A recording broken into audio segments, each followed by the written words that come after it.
So, hello friends, this is myself, Unni Krishnan here, and I'm going to talk about the topic called HMAC, which is stated to be known as Hashed Message Authentication Code. So, let us see on further basis on HMAC.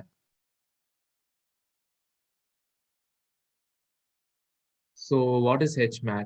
It is a result of a work done on developing a message authentication code derived from cryptographic hash functions.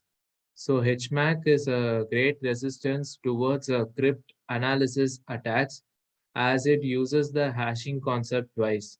So HMAC consists of twin benefits of hashing and MAC, and thus it is more secure than any other authentication code. RFC 2104 has issued HMAC, which has been made compulsory to implement in IP security. So FIPS 198 NIST standard has also issued in HMAC. So I'm going to talk about the objectives on HMAC. As a hash function, HMAC is also aimed to be one way, that is, it is easy to generate output from input but complex to the other way around. It aims at being less affected by collision than the hash function. HMAC reuses the algorithms like MD5 and SHA-1 and checks to replace the embedded hash functions with more secure hash functions in case found. HMAC tries to handle the keys in a more simple manner. Now let us briefly explain on the working of HMAC algorithm. So what does it do is that it starts with taking a message M containing the blocks of length B bits. So an input signature is padded to the left of the message and the whole is given as input to a hash function which gives us a temporary message digest MD. MD again is appended to an output signature and the whole is applied as a hash function again. The result of the final message digest will be developed.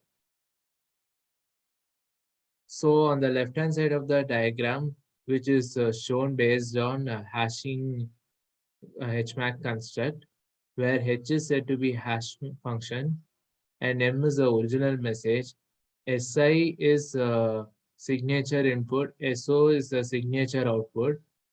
So YI is the ith block in original message M, where I ranges from 1 to L, where L is the count of blocks in M, K is a secret key used for hashing, IV is an initial vector. So the signature input is equal to K plus of I pad, where K plus is nothing but K padded with zeros on the left, so that the result will be in B bits in length. And the signature output is K plus of OPAD, where iPad and OPAD are respectively taken with 8 times of a bit repeatedly. So to a normal hash function, HMAC adds a compression instance to the processing. So the structural implementation goes efficiently for shorter MAC values. So let us briefly know about the history of how HMAC is done. So processes and decisions are pertinent to business that are greatly dependent on integrity. So if the attackers tamper the data, it may affect the processes and business decisions. So while working online over the internet, the care must be taken to ensure integrity, or at least you know that the data is changed. That is when the HMAC comes into the use. So HMAC uses two passes of hash computation. First is the secret key, which is used to derive two keys. One is inner and is the outer key.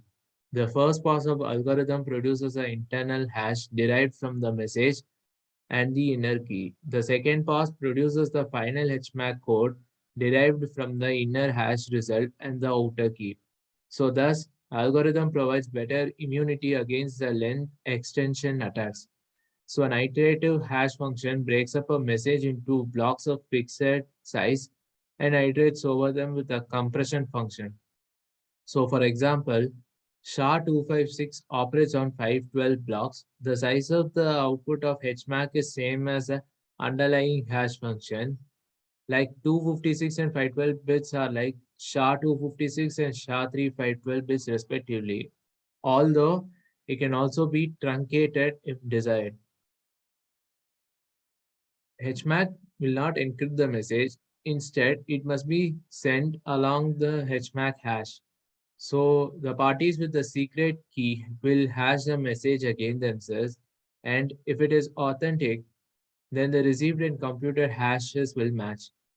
The definition and analysis of HMAC constructions is published in 1996 by Mihir Bellare, Rand Kanati, Hugo Krauzak, and they also wrote RFC 2104 in 1997. They defined a paper in 1996 with a nested variant called NMAC. FIPS Pub 198 generalizes and standardizes the use of HMAC. So HMAC is used within IPsec, SSH, and TLS protocols and also for JSON web tokens. Now I'm going to talk about the applications. So verification of email address during activation or creation of an account, authentication of form data that is sent to the client browser and then submitted back. HMAC can be used for Internet of Things due to less cost. Whenever there is need to reset the password, a link that can be used once is sent without adding a server state. It can take a message of any length and convert it into a fixed length message digest. That is, even if you get a long message, then the message digest will be small and thus permits maximizing the bandwidth. Now let us talk about the advantages of HMAC. It is ideal for high performance systems like routers due to the use of hash function, which is calculated and verified quickly, unlike the public key system. Digital signatures are larger than HMAC, yet it provides comparably a higher security. So HMACs are used in administrations where public key systems are prohibited. Now let us talk about the disadvantages of HMAC. It uses shared key, which may lead to non-repudiation. If either sender or receiver's key is compromised, then it will be easy for attackers to create unauthorized messages. Now let us talk about the design principles of HMAC. So the design principles of HMAC specification was motivated by existence of attacks on more trivial mechanism for combining a key with a hash function. So for example, one might assume the same security that HMAC should provide achieve with MAC. However, this method suffers from a serious flaw with most hash functions, where it is easy to append data to the message without knowing the key and obtaining another valid MAC.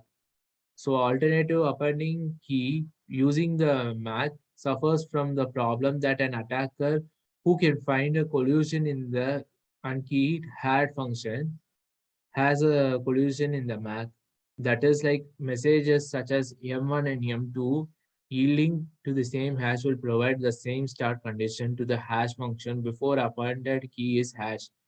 So hence the final hash will be the same. So using MAC is better, but various security papers have suggested vulnerabilities with this approach, even when two different keys are used. So this says that no known extension attacks have been found against the current HMAC specification, which is defined because of the outer application of the hash function, which masks the intermediate result of the internet hash. So the values of IPAD and OPAD are not critical to the security of the algorithm, but were defined in such a way to have a large Hamming distance from each other, and so the inner and outer keys will have a few bits in common. So the security reduction of HMAC does require them to be different in at least one bit. The KCAT hash function that is selected by Nest as the SHA-3 competition winner doesn't need this nested approach and can be used to generate a MAC by simply prepping the key to the message as it is not susceptible to the length extension attacks. Thank you.